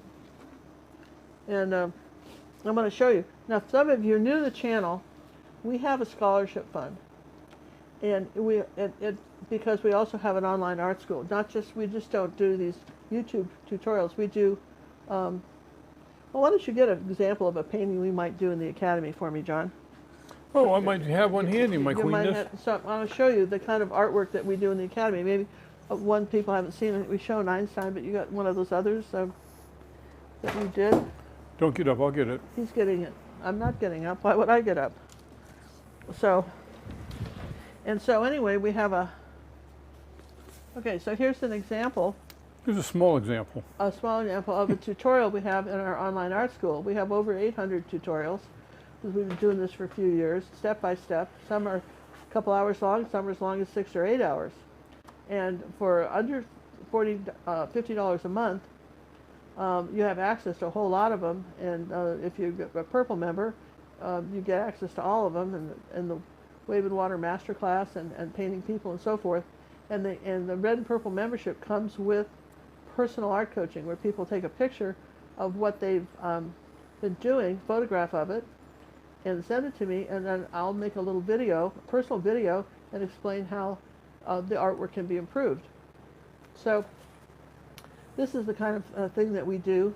And our scholarship fund, a lot of people, even under $50 a month, that's, it's prohibitive for them. A lot of people live in other countries, and we kept it. We really should be charging a lot more, because we know that in the States, that's not a particularly high price, right? That's 2 sandwiches at McDonald's anymore. But for somebody else, it's massive. And so a lot of our scholarships, money goes to artists that live around the world and that are able to benefit from the personal art coaching and the extra videos, okay? And so when you donate at least $25 during a 3-month period, you get what we call a ticket in the fishbowl. And then every 3 months, we do a drawing for at least 5 original paintings of mine, and it's random. So if you did $125 in 3 months, you get 1 ticket in the fishbowl. If you set, say, $100 in, you'd have 4 tickets. But one person you can only win 1 painting per person. So if you gave me $1,000, and you'd have a lot of tickets, and I'd really appreciate it, right? You'd still, and you probably have a good chance of at least winning 1 painting, but the odds would be in your favor. Odds would be in your favor. You wouldn't win 2. So this is a YouTube so these tutorial. paintings, these you're showing you now are our 3rd quarter, which ends at the end of something. Yeah, this October, November, December. No, no. September. These are September. Yeah, September 31st. No, it's August 30th. Wait, September, October. No, end of August. End of August. So this painting was, it was inspired by a trip we took to Australia. And I want to give a shout out to our friend Debbie McKay, who gave us the grand tour when we were on a cruise, and we met her for the day. And she told me that Australia had the most beautiful beaches in the world, and I have to agree, they're fabulous. That was the trip with that painting. Never did a tutorial on it. That's one. And how this works is, how do you get a bit of painting? Well, the first ticket we draw has a choice of the first 5, and then so forth. The second ticket gets to get a choice, and so forth. Gets to 4, and then 3. This kitty is one I did on a cruise. I painted him on a cruise. I never did a tutorial on him. May still do it, but that's one. We have this chicken, which is, that was a tutorial we did this year. It was very popular. People really like chickens. A good tutorial. You should look at that on YouTube, our chicken. And then this was a tutorial we did on YouTube some time ago. It's one of the favorite ones with the teacup and the roses. So these are the tickets for this quarter. These are the paintings for this quarter. And and you know what else it does? It helps us. It keeps the lights on in the studio. It allows us to replace cameras that are broken. It keeps us going. You can, buy us a cup of coffee, and we appreciate it. If you did $5 one month and, $10 another and $10 another, you'd have $25 a ticket. So anyway, those ticket. A lot of people have won with just 1 ticket. Oh yeah, absolutely, because it's and then but if you live, if you're overseas, like for instance in Australia or something like that, you're out of the United States, we're probably going to want a little help with the shipping. The shipping has really gotten astronomical. We can't do the shipping anymore. We want to, but a little help with the shipping would be appreciated. All right, so you see our little bird. Let's leave him alone for a little bit. That dried, so I can show you the Posca pen. Yeah. Can you? Oh. Well, you'd think I could show them that, John, wouldn't you? Oh, here it is. All right, so this is a black Posca pen. These are technically not acrylics. It came up, somebody, Tent, I wrote me the other day, and she said that, on the Tent you're here on I want to say hi. She said that she noticed that Posca pens didn't glaze over. Like if you had white and you did it with a Posca pen and you wanted to glaze over it with another color, it didn't want to do it. So I asked about that. I inquired about that because I hadn't thought about it. And it turns out that Posca pens are a type of acrylic, but they're non-porous. Where your white is slightly porous, with your white in your tubes is slightly porous. So when I glaze over this flower, and I will glaze over this flower today and show you, where did my picture go? Yeah, I'll glaze over this flower and I'll show you what I mean, right? But apparently Poscas don't glaze over that easily. So all right, so let's just use him like this because I want a little bit of a cleaner line than I had here. Okay.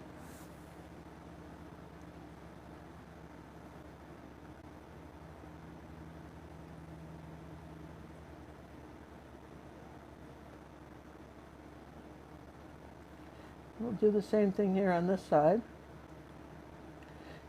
They come in a lot of colors. I have found that I bought all the colors of these pens, but I find that the ones I use the most are the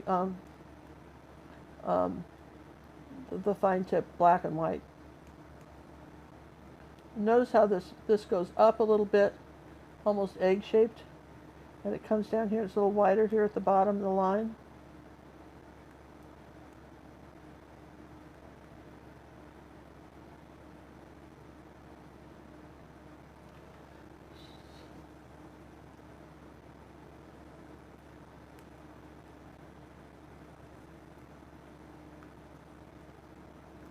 Okay, so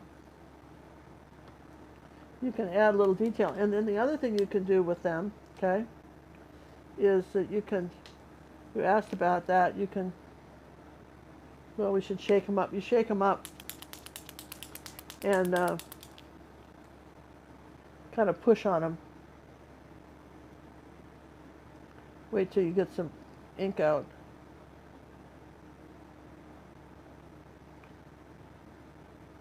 If you've been running them through paint, they're not going to like it. The paint's got to be dry. Let's try another one. How do you get the tutorial for the first painting? What's the first one you showed? Oh, the little bird with the holly berries. That's I don't, what do we call that? Search across our channel. It's probably in our fantasy playlist, but what was that called, John? You guys, anybody remember? I have no idea. What is, maybe Steffi, our staff, knows what that was called.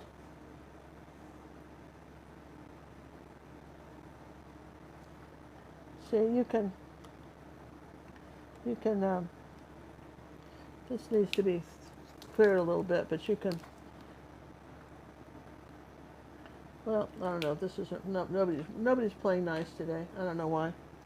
So I'm going to ignore that for now. All right, so we did that, we did this. So let's do I'm going to show you what glazing over the flower means, as long as we're talking about glazing, right?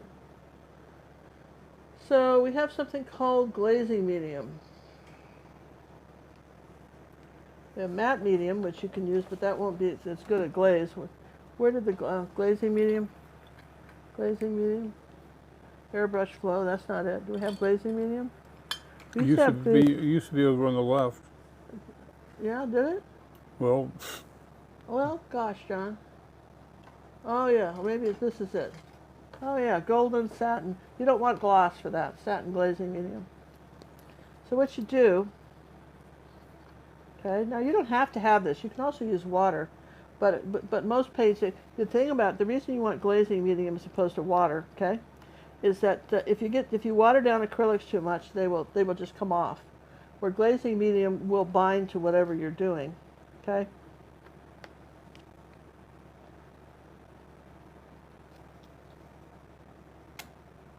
Okay, so here's some glazing medium, and you could just take a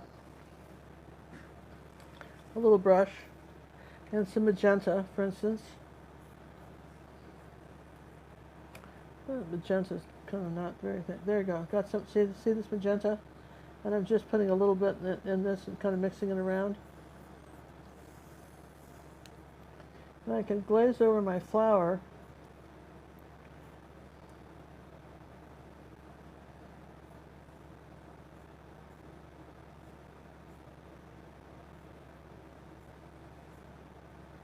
And that's just my first coat, but it does give it almost a translucent look, doesn't it?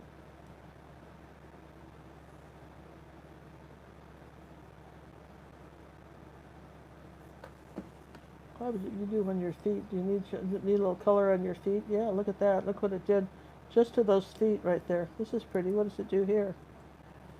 Kind of. That's sort of fun too. Just wanted to see what it does.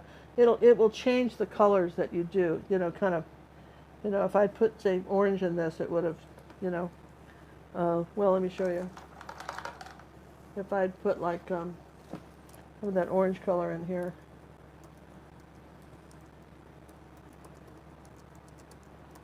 It might have tinted it, or even, you could even do yellow.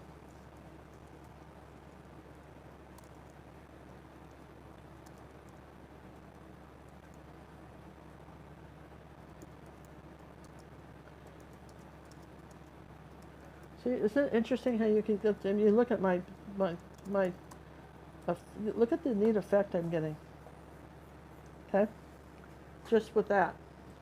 So now, while that's drying, let's paint the. This is, I apologize if this is going a little longer. I usually try to finish in an hour and a half, but. Well, you're only an hour and a half now. Yeah, I know. We'll usually try it. So let's take a little bit of yellow. And burnt sienna. Guess I got some here. A little bit more yellow. Is anybody's home over here in this? And I take a little bit of ultramarine blue, and I'm going to make a little green color. And that's a little dark, okay? That might be nice over here on this part of the water lily. But I want some more yellow in it. And a little white, maybe. So here, I want this to be a little lighter. So let me just, I'll put, if I'm using the brush to mix with, then I have to wipe it off. See all these weird colors that are on the brush? And let's see, what am I painting here? So I'm saying that there's this lily pad here, and I think this might be a little lighter over here and a little darker over here. So you can kind of mix those colors together. Nothing is ever, the underpainting is just kind of a placeholder for what you're going to do next. I notice that the lily pad has a little bit of a kind of an outline on it like that. Then we'll go back to something a little darker. And ooh, one ultramarine blue here.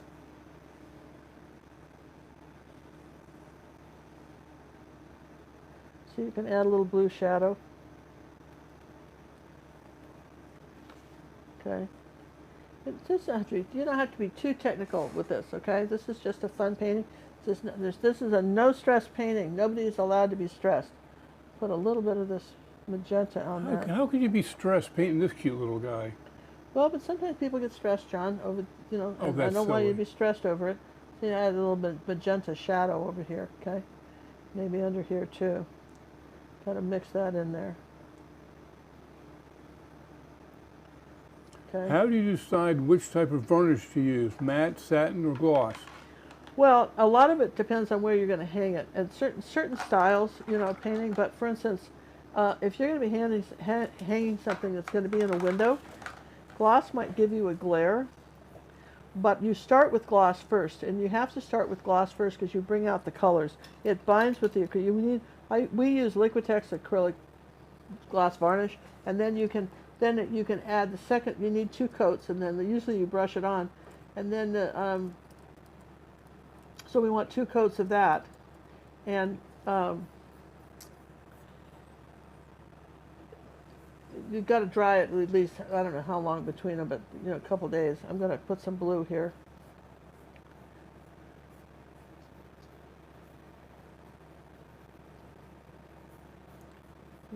Just a little, just a hint of blue.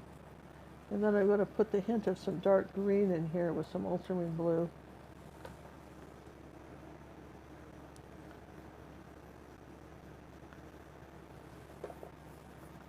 This is my pond, since I got a little darker here on you, okay? And then something really is dark back over here. So you want to varnish. You want to varnish all your paintings, and then you can just wipe them off with a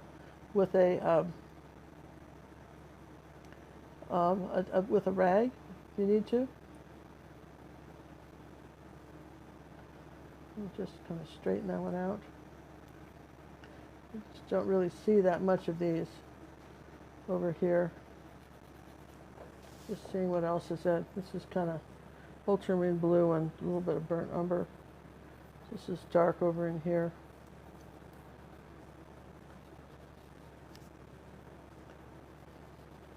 Darken this part of the log a little bit. And take a little bit of that black color on that log. Maybe darken this in here like that.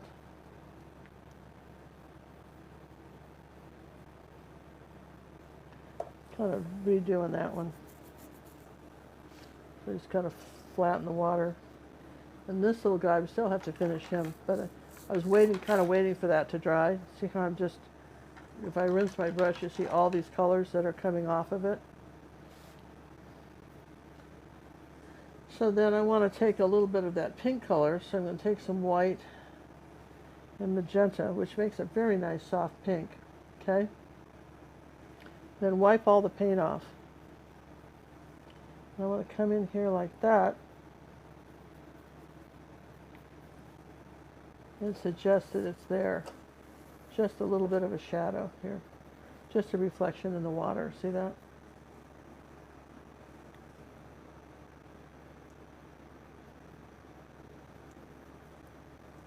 Okay, now let's get serious about painting this guy in. I'm going to have to dry it though. The glaze takes a little longer to dry, but I had to show you how glaze worked.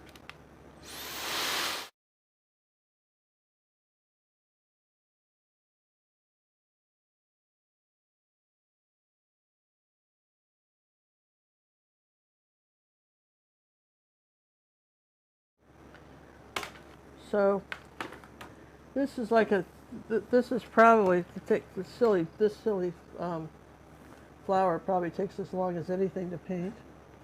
I'm going to take a little bit of white here.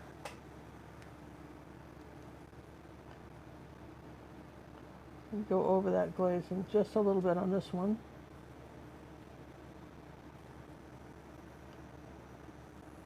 Then I want some yellow.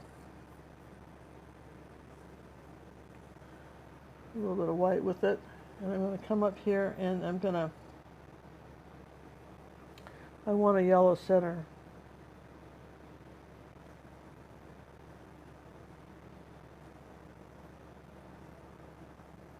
And then a little bit of orange here on the bottom. Maybe just some orange and magenta. It's just something a little darker in the reds here. Let's put some yellow back.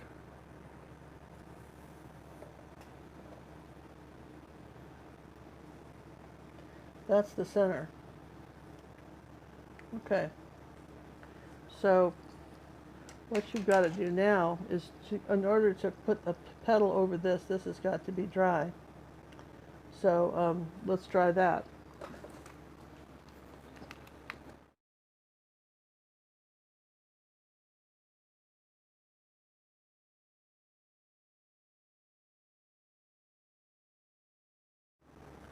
All right, so this is where you want to add the shadows.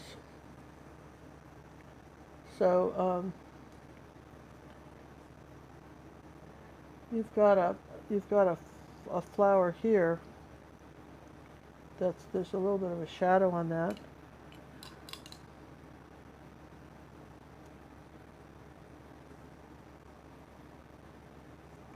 Okay, and there's a little bit of a shadow. It's a little bit, I'm almost glazing it with water at this point, right? And you're saying that this is kind of deeper at the base of this one, right here, like that.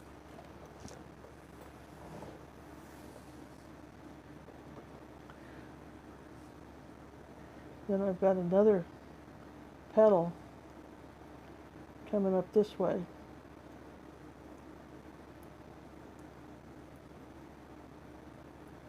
In front of it.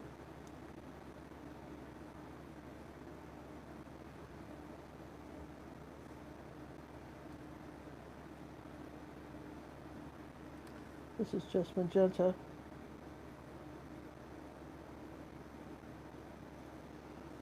Okay, now, for this to work, that has to dry. That white petal has to dry.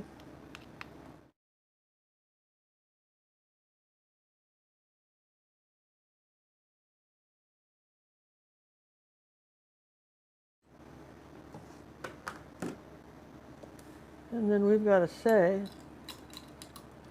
that, so this is a really stupid, this is how I end up, I'm going to throw this brush away, John, then you don't have to wash it. That solves that, because I don't like it, so there's no point in you washing it and me having it to do it again. I need a little smaller one. So I'm going to say that this petal here is coming this way. Get some white here. It's coming around like that. Takes a little while to paint these. And we've got this petal is coming up like that in front of it. With a little bit of a white outline. And I'm going to take a little bit of ultramarine blue and magenta, and I can make something pretty dark. And I need to come under here with this dark shadow business. There's a lot of paint on this brush, but let's just see that, right?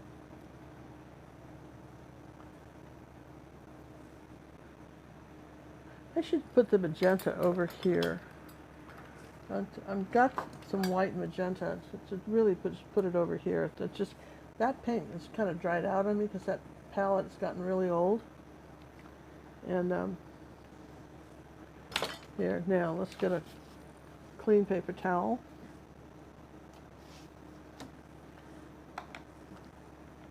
Rinse off the brush, which we just dropped in the water and lost. Okay, where's our paint rag? All right, so look, when you want to do that, just turn it and piss. There, now, all right, now where's my white? Where did I put the white? Here, it's titanium white. Now I'm going to put some clean white in here. This isn't all dirty. Okay, now we're just going to buckle down and paint this. All right, so I want a little bit of a white outline, maybe on here like that. I want a little bit of a white line coming around here like that. And a little bit of a light line here, and then this one. All right, so now you can shape a flower a couple of ways, but one way you can shape it is with the darker color. So you see how this one, I've got to put some, that paint is all dried up. All right, so I can come up here and I can shape this leaf on this petal. I'm going to fill that in around it.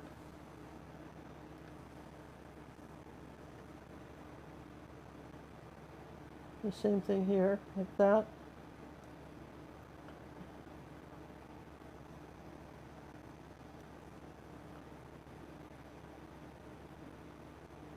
You see what I'm doing?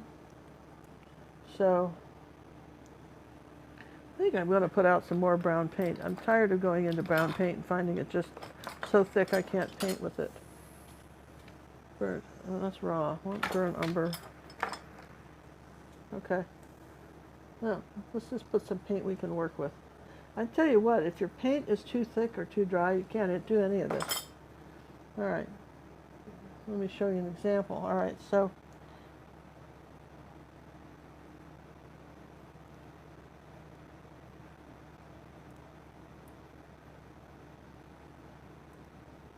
see, all right, see how I separated the water lily here?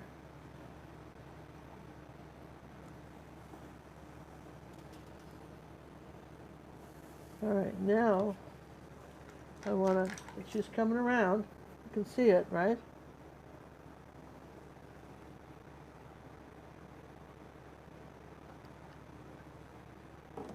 Now I need this petal to be coming out a little bit flatter, wider out here like this.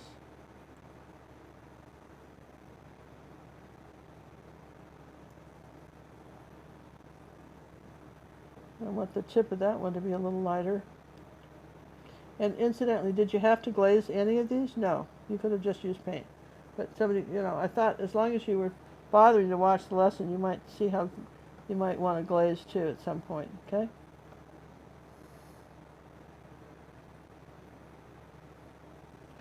So you see how we're getting that.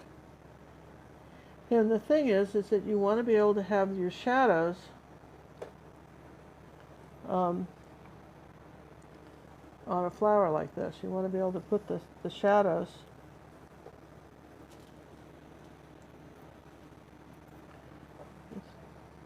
and let's dry it, because otherwise I keep, if you keep putting paint on wet paint, you start erasing.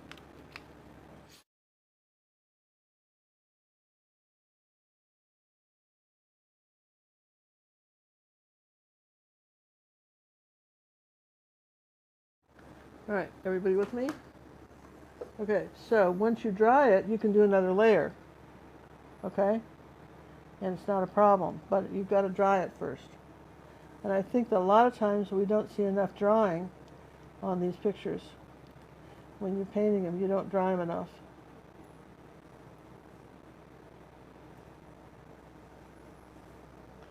I think I want this petal to be a little bit lighter.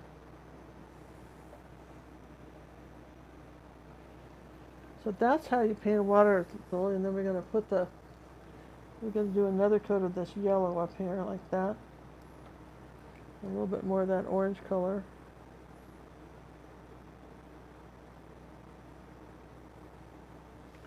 So that will show up.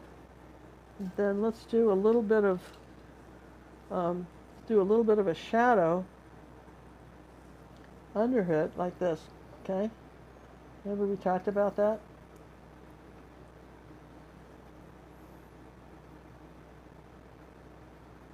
That's just the magenta.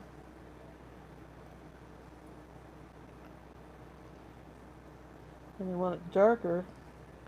And that's magenta and ultramarine blue make a purple. Okay? Let me just show you over here. So you want the darker color at the base of this guy. So that's where your shadows are coming up like that. Okay, so then we'll just do another couple greens on. Now he's dried enough, right, where we can go back and put in the final touches on him. But basically, I think we've got a pretty good water lily, and I might just add some green highlights on this guy here like that. Let's see. Well, we might clean the brush first. This is why I go through all the brushes, John, because it's very hard to get the color right if the brush is dirty. See what I mean? That's why I do it. Well, it makes sense to me. Okay? So I want this to be a little bit lighter right here, see? And then I kind of went around this one and kind of changed his shape a little bit. He's sitting in here more squished.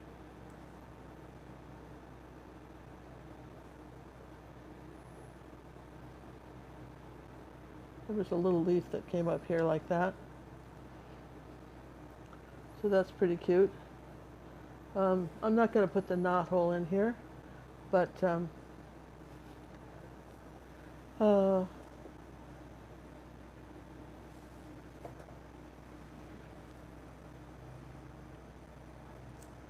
I think we're pretty good here with our.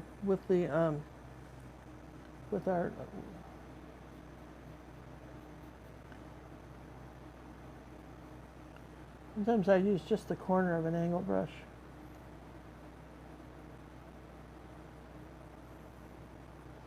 Right, so he's looking good. So we probably need a frame here coming up. I think we probably need a frame. Okay.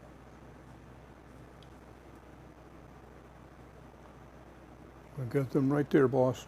You got one right there for me? Yeah. I want to just kind of make this a little lighter under that crack. I like this crack going across this log here.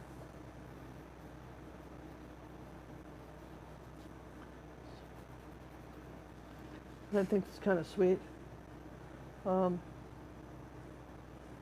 Yeah, well, I think this was sort of magenta over here in this corner. As I recall, this was sort of a magenta color, or that purple color now that I'm seeing it. So lots of different ways to paint something, but mostly it's about contrast.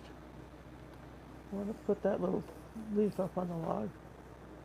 Oh yeah, did we put a stem here? Does anybody got any comments about, did we forget a stem? Love the lily. Okay. I love the log too. What's that? I love the log. You like the log? After you fix it up after the snowflakes. Yeah.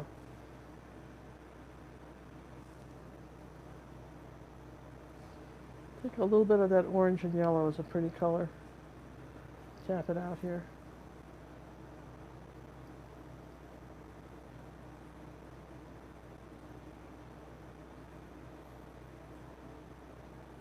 Do a little highlight on his feet. I still don't have the right highlight on this. A little, there you go, a little bit of yellow up here. That's what we needed.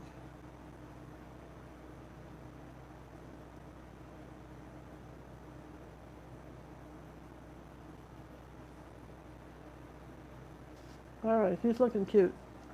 So now we will put him in the, you said the frame's where? Where's the frame? Well, they're in this sector. Oh, the sector. I'm going to dry this real quick while he gets Oh. the frame.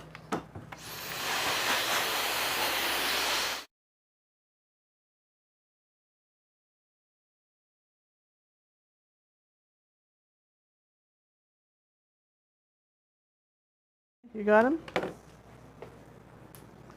All right, let's see what we got. What am I working with here? I'm thinking, Got something for a 9x12? well, yeah, what I got here is what we've been doing. I think it's brown guy. Now, you probably asked, could you do some more fur, or could you do some more flowers and stuff? I don't know. I think these got these, almost look like antennae, don't they, these little flowers? You can do whatever you want. You It's can do your whatever little you guy. want. It's your picture. I mean, I don't think it would make it wrong or anything. Here, let's put it, show you what it looks like framed. And the reason I kept complaining about my palette over here was this is 7 paintings in from this palette. And the last painting I'm doing this year is this one. This is my very last painting this year I'm doing, because I've done all the others. John didn't want to get me a new palette. Nope. So that's why I'm kind of whining about that one, because that paint is really old. Well, if you're not whining, we're not happy. Yeah, okay. There it is, guys, all framed up, ready to go. What do you think? And you can take a Posca pen and shape your flowers a little bit if you feel like they need to be, you know? Right? Or you can do a few little things here, or, but honestly, I think I'll just sign it right here on the log. Right there. What do you think, John? Yeah. I'm going to sign it right here on the log. Graffiti. And, if I could probably spend another hour or two on it, try and make it exactly look like this picture. But I think we got very close. Don't you guys think so? A little bit of highlight on your nose. Amazing how a frame just finishes it off. You know, Posca pens are also your whitest white. I'm going over that white with the Posca pens, and look how his eyes kind of sparkle, which is sort of interesting too. And again, you could all kinds of. So to answer the question, we did a lot of different ways. A lot of different brushes could make fur, right? We determined that. So, but basically, you want it going the different directions. Some goes up here, some goes this way, some goes that way, and like that, right? These are good for whiskers too, by the way, on cats. But I think we really got it. So I think you if you did. remember that, and look at here's the. You want to get the companion piece to go with him, and you'll have two really cute paintings, right? And you know now how to do that because we did this one, yes? And I think this was fun. If you like more of this type of tutorial, I'm designing paintings for next year. But we have some really fun stuff coming up for YouTube. You won't believe what we've got coming in all for you. So you want to make sure. We're going to clue you in right now. Some are very short and some are very long. Yeah, well, we got carried away. We've got one that's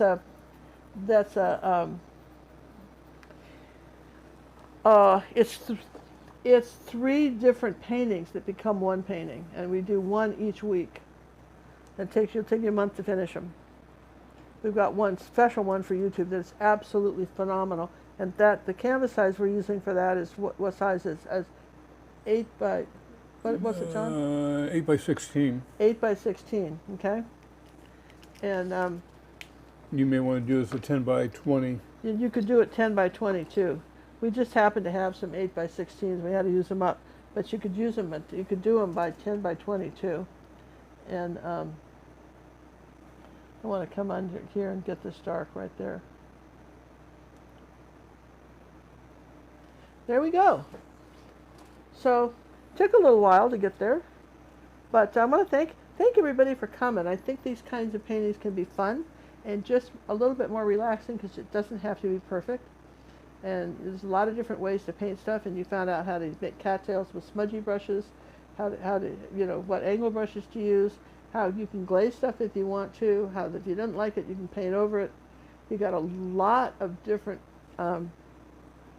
we've got a lot of different techniques we showed in this video, and don't forget we're giving away original paintings every quarter too for those who comment more than, gee, I kind of liked your picture.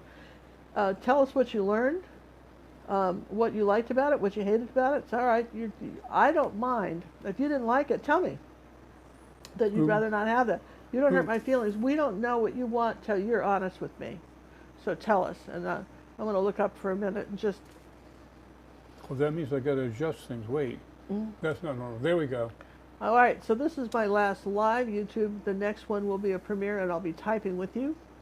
In all caps and misspelling. And all caps and misspelling. And it's going to be great. We got a great summer planned. John and I are doing some traveling, and I tell you what, we have killed ourselves to get all this done.